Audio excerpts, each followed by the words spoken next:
vida passada. Quando era pequenino lutava de madrugada, mas o tempo se passaram e eu não arranjei nada.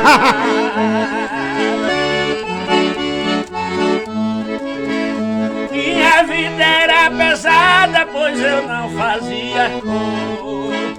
Trabalhava na enxada e também fui camelô. E tudo que eu arranjei, as raparigas tomou.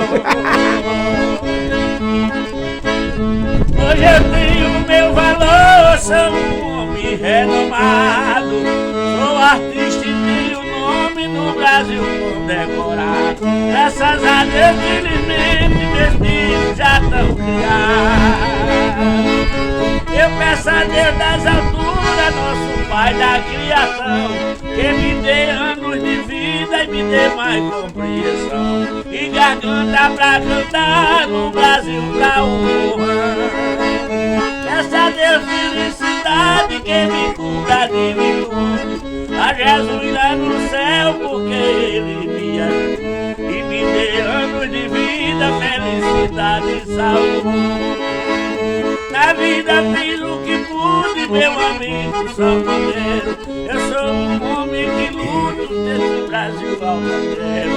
Só penso de trabalhar e nunca pensei no dinheiro.